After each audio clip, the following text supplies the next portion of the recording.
Mr. Benjamin, as I call him, I think he's bona fide. I think he's speaking the truth. I don't think it's a weird cult at all. I think people need to come here and extrapolate and understand on an intelligent level. And if they want to believe, they can believe, and if they don't, they don't. So we don't mind either way, you know. It's democracy's choice, eh? And that's it, you know. I'm looking for Jesus to come because I think the bomb's going to be dropped. That's just my personal opinion. You know, I'm ex-military tactical sergeant major officer. There's too much fighting in the world. People are getting irritated.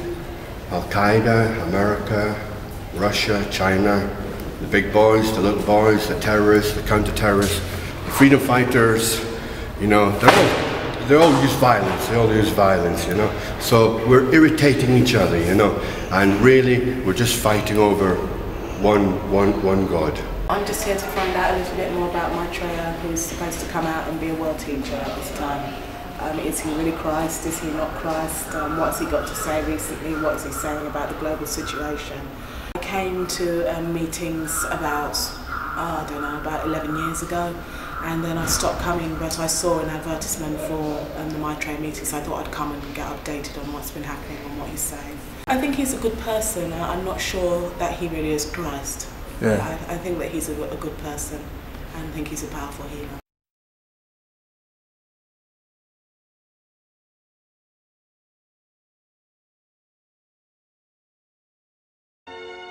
He has been expected for generations by many religions.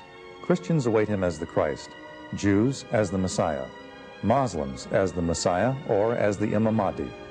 Hindus look for Krishna and Buddhists the fifth Buddha. Our guest, Benjamin Creme, has one of the most provocative messages of our time, that all the religions, without knowing it, are awaiting the return of the same individual, even though they call him by different names. And what's more, that this individual is already among us.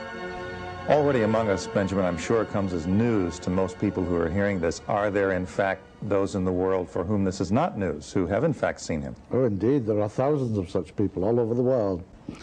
One particularly well media-documented event was in Nairobi, in Kenya, in June '88, when he suddenly appeared out of thin air, I mean literally out of thin air, at a prayer meeting attended by 6,000 people. Who instantaneously recognized him as the Christ. And about 30, 40 people around him, close to him, were entirely healed. They walked off, threw away their crutches. But overall, it would be fair to say that he's kept a somewhat low profile in appearing. Yes. He works within the law governing our free will. And most people who give any kind of thought at all to the idea of a Christ returning to the world, visualize him coming down on a cloud, you know, from heaven, tremendous dramatic event, waving a rod of power, surrounded by angels blowing trumpets and so on. In fact, he said, sleep not, keep awake, keep alert, for I come like a thief in the night, in such an hour as you think not. And that's exactly what he has done. You're talking about the second coming. Question might be, are you a missionary, a theologian? What are you, and where is this all stemming from? None of these things. I'm not an evangelist, a missionary. I may be a man with a mission, but not a missionary. You know, there is a difference. I am a painter, an artist, who was contacted way back in 1959 by one of the close disciples of the Christ. The Christ is really not the name of an individual. It's the name of a great master, a great, powerfully, highly evolved man. In fact, the master of all the masters. And the masters are men like us who have really preceded us in evolution and finished this evolutionary path on which we are all set. I was contacted by one of these masters who lives in the Himalayas early in '59. He sent another disciple to tell me that I was being contacted, and then he contacted me himself. And soon after that, he said, now our master, the master of all the masters, has something important to tell you. And then the voice of his master, the Lord Maitreya, to give him his personal name, who is the master who embodies what we call the Christ principle. Lord Maitreya is not a name which most Christians would associate with the Christ. What is his relationship to the Christ? Maitreya and the Christ are one and the same individual, and he worked through Jesus by overshadowing Jesus 2,000 years ago in Palestine. His consciousness entered into that of Jesus at the baptism, and from the baptism to the crucifixion, Jesus was the Christ. This time, the Christ himself, the Lord Maitreya himself, has come into the world. Because of the fact that Maitreya, the Christ, does not fit the exact mold of the traditional picture of the Christ, that some people would be a little bit skeptical and may even wonder if this is the Antichrist. How does he appear? The most common is to appear to people in their dreams. And this has happened to people by the thousand all over the world, in every country. That's the most common way. The second is to appear to people as a kind of apparition. You know, they have a vision of him. It's not a dream, they're awake, but it's not solid either. It's somewhere in between. That's also very common.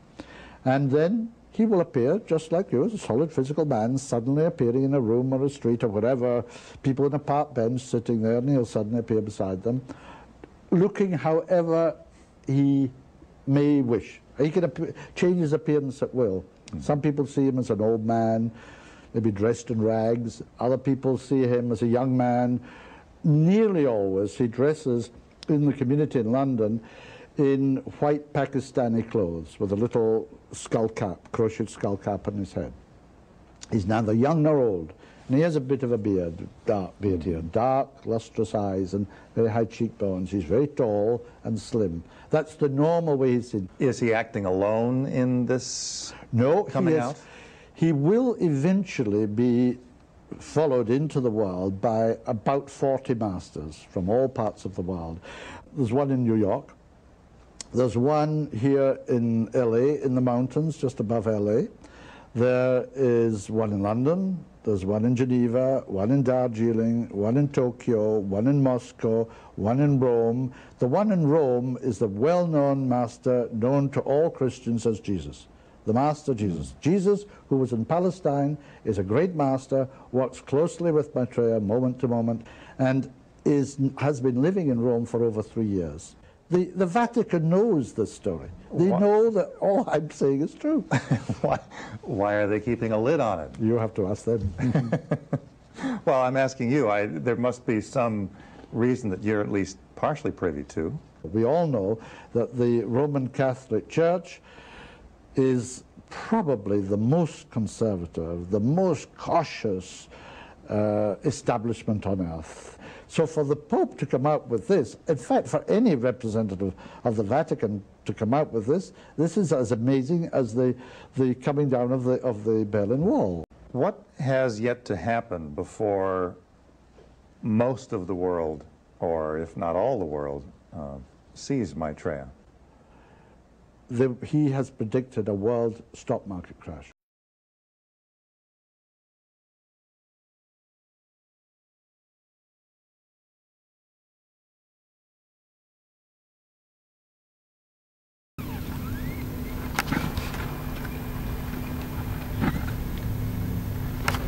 I am among you once more, my dear friends.